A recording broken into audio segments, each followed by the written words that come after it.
کون سا شوہر برداشت کر سکتا ہے؟ اور بھی خصوصاً جب نئی نئی شادی ہو تو اللہ اکبر، یہ تو بہت ہی زہریلا معاملہ ہو جاتا ہے۔ بلا کسی اطلاع کے اپنے آنکھوں سے جب معاملے کو دیکھ لیا، ماجرا دیکھ لیا، سمجھ گیا، اس کے بعد سے گھر چھوڑ کر چلا جاتا ہے، کسی اگلی دوسرے گاؤں میں جا کر وہاں بسنے لگتا ہے، وہاں کوئی کاروبار کرتا ہے یا مزدوری کرتا ہے۔ کچھ دن کے بعد الحمدللہ اس کو اچھے خاصے منافع ہوتا ہے، گھر بناتا ہے، وہاں رہنا شروع کرتا ہے۔ اس گاؤں میں ایک مالدار انسان ہے، مان لیجیے کوتوال یا کوئی انسان سرپنچ یا کوئی زمیندار اس گاؤں میں، بڑی پراپرٹی اس کی۔ اتفاق سے اس زمیندار کے گھر میں ایک دن چوری ہو گئی، لوگ پریشان ہیں، انکوائری چل رہی ہے، کسی کا پتہ نہیں چلا، لیکن ایک آدمی جو اس کے گھر میں آنا جانا کرتا تھا، ایک بڑے ہی بزرگ انسان، بڑے ہی پارسا انسان، بڑے ہی متقی، بڑے چرچے ان کے تقوی کی، تو معاملے کی تحقیق کے لیے انہوں نے پوچھا بھائی کیا ہوا؟ کہا کہ بھائی چوری ہو گئی گھر میں، اب تک اس کا سراغ نہیں لگا۔ ایک دن یہ بندہ جس نے اپنے گھر کو چھوڑ کر کہیں اور اس اور گاؤں میں جا کر بسا، اس نے دیکھا ایک آدمی آ رہا جو کہ پیر بھی زمین پر صحیح سے نہیں رکھ رہا، پیر بھی رکھ رہا تو ہلکا سا آدھا پاؤں رکھ رہا ہے زمین پر، آگے بڑھنے کی کوشش کر رہا۔ ان کی حرکت کو دیکھ کر یہ آدمی سوچنے لگا یہ کون ہو سکتا ہے؟ کسی سے پوچھا کیا حال ہے؟ پیر صحیح نہیں ہے؟ ہاں جی، ان کے پیر صحیح نہیں ہے، یہ آدھے پیر کیوں رکھ رہے ہیں زمین پہ؟ لوگوں نے کہا نہیں ایسا نہیں ہے، در حقیقت یہ ہے کہ یہ پورا پاؤں زمین پر نہیں رکھتے، زمین کو تو چھوڑو، یہ سوچتے ہیں کہ میرے پیر اگر میں پورا رکھوں گا نہ جانے کتنے کیڑے مکوڑوں کی جان چلی جائے گی، اس ڈر سے یہ پیر پورا زمین پر نہیں رکھتا۔ بڑی ہی متقی انسان ہے، اللہ اکبر۔ یہ آدمی فوراً سمجھ گیا، فوراً جاتا کوتوال کے پاس یا اس گاؤں کے زمیندار کے پاس جس کا مال گم ہوا تھا، جس کا سامان گم ہوا تھا۔ اس نے کہا کہ حضرت اگر آپ جان کی امان دیں، اگر آپ مجھے اجازت دیں تو میں کچھ کہوں آپ کے معاملے میں؟ کہا بالکل کہیے۔ کہا کہ معاملہ مجھے سمجھ میں آ گیا اور میں سمجھتا ہوں آپ کی چوری، آپ کے وہ دوست یا آپ کے وہ متقی انسان جو آپ گھر میں آنا جانا کرتا ہے، میں کہتا ہوں کہ چوری اسی نے کی ہے۔ زمیندار یا اس کوتوال چونک اٹھتا ہے، آپ یہ کیسے کہہ سکتے ہیں؟ پہلے تو غصہ کیا، آپ ایسا کیسے کر سکتے ہیں؟ ہمارا سب سے قریبی اور سب سے متقی انسان ہے، اس علاقے کا سب سے زیادہ تقوی شعار انسان ہے۔ انہوں نے کہا معاملہ کی تحقیق کیجئے، چور یہی ہے۔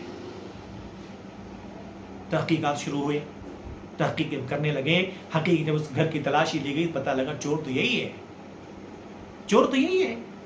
تب اس نے پوچھا کہ معاملے کے بارے میں دریافت کیا کہ آپ کو آخر ایسا کیسے معلوم ہوا؟ کسی کو شک نہیں اس انسان پہ، کسی نے سوچا نہیں یہ انسان ایسا کر سکتا ہے، ہم نے تو کبھی حاشیے خیال میں بھی یہ بات نہیں لائی، پھر آپ نے ایسا کیسے سوچا؟ اپنے بیوی کے حالات کو بیان کرتا ہے کہ میں نے اپنی بیوی کی بات سن کے اپنے گھر کے درد کٹوا دیے۔ اس نے کہا کہ میں پسند نہیں کرتی کہ کسی غیر مرد تو چھوڑو، پرندوں کی نظر میرے اوپر پڑ جائے، اور جب میں کسی ایک دن گھر آیا وقت سے پہلے تو دیکھا کسی غیر مرد کے ساتھ بیٹھ کر ہنسی مذاق کر رہی، بات کر رہی ہے۔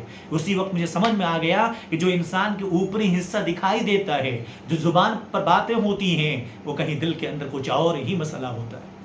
اس لیے معاشرے میں کچھ ایسے لوگ ملیں گے آپ کو جو اپنی بات کو منوانے کے لیے اپنے کام گنوائیں گے، اور یاد رکھیں جو لوگ اپنے کام گنوائیں، جو اپنے مقصد کو لوگوں کے سامنے بیان کرے، یاد رکھیں کہیں نہ کہیں وہاں ہمیں آپ کو سترک رہنے کی ضرورت ہے۔ اسی لیے اتنا آسان ہے، پیارے نبی جناب محمد الرسول اللہ صلی اللہ علیہ وسلم نے اسی لیے کہا ان اخوف ما اخاف علیکم الشرک الاصغر الریا، سب سے زیادہ ڈرانے والی چیز جو ہوتی ہے تمہارے درمیان وہ ہے شرک اصغر۔ صحابہ نے پوچھا اللہ کے نبی صلی اللہ علیہ وسلم شرک اصغر کیا ہے؟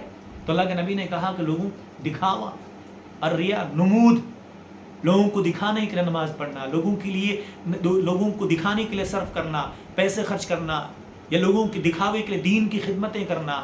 یاد رکھیں اللہ کے پیارے نبی جناب محمد الرسول اللہ صلی اللہ علیہ وسلم نے بیان فرمایا کہ قیامت کے دن 3 ایسے اشخاص کو اللہ تعالی حاضر کرے گا، جہنم میں ڈالے گا۔ ان میں سے ایسا بھی ہوگا متقی پرہیزگار انسان جو لوگوں کو ریا کے لیے، لوگوں کو دکھانے کے لیے، آج کسی انسان کو دیکھیے نماز پڑھ رہے ہیں، الحمدللہ نماز پڑھ رہے ہیں، اچھی خاصی نماز پڑھ رہے ہیں، کوئی انسان کو پتہ لگ جائے نہیں کوئی دیکھ رہا ہے، پھر اس کی رکوع بھی صحیح ہونے لگتی ہے، رفع دین بھی صحیح ہونے لگتی ہے، سجدے بھی اچھی پوزیشن پہ کرتا ہے، لمبی رکعت ہو جاتی ہے. کیوں؟ لوگوں کو دکھانا ہے نا. یاد رکھیں میرے عزیزو، اس لیے ہمیں آپ کو ریا نمود کے بجائے اچھے اعمال کو رب کو دکھانے کے لیے پیش کرنا ہے. تو میرے آج کے درس کا خلاصہ یہ ہے میرے عزیزو کہ ریاکاری سے بچنا ہے. اور اگر ایسا کوئی معاشرے میں ہو، اور پھر میں ریپیٹ کرتا ہوں میری باتوں کو، اگر کوئی واقعی اللہ کا نیک بندہ ہے تو میں آپ کو یہ نہیں کہتا، لیکن کچھ ہیں ایسے بھی جو لوگوں کو دکھانا پسند کرتے ہیں. آج ہوتے ہیں نا، چند باتیں کریں، سب سے زیادہ اس کا پرچار، اس کی تشہیر بہت زیادہ ہونا چاہیے، لوگوں کی زبان میں چرچے آنے چاہیے، پھر انسان کیا ہوتا ہے؟ خوش ہوتا ہے. کوئی کام کرے، لوگوں کی زبان سے اس کی تعریفیں سننا پسند کرتا ہے. یاد رکھیں میرے عزیزو، ایسے عمل سے ہمیں آپ کو بچنے کی کوشش کرنا چاہیے. یہ چند باتیں تھیں. انشاءاللہ پھر اگلے درس میں کچھ باتیں آپ کی گوش گزر کرائی جائیں گی. میں رب سے دعا کرتا ہوں اللہ تعالی ہمیں آپ کو نیک عمل کرنے کی توفیق عطا فرمائے، ریا نمود سے ہماری آپ کی حفاظت فرمائے. اللہ سے دعا کریں کہ ہم میں جن کے والدین دنیا سے گزر چکے ہیں اللہ ان کی مغفرت فرمائے. میرے والد محترم بھی مولانا عبدالشکور صاحب جو چکنی میرا گھر ہے، آپ جانتے ہوں گے اور باہر کے لوگ نہیں جانتے ہوں گے. یاد رکھیں وہ بھی بڑے ہی مدت پہلے گزر چکے. اللہ سے دعا کریں کہ میرے والدین کی بھی اللہ تعالیٰ مغفرت فرمائے. اللہ تعالیٰ ہم مسلمانوں کے نیک اعمال قبول فرمائے. آمین. وآخر دعوانا ان الحمد للہ رب العالمین. والسلام علیکم ورحمۃ اللہ وبرکاتہ.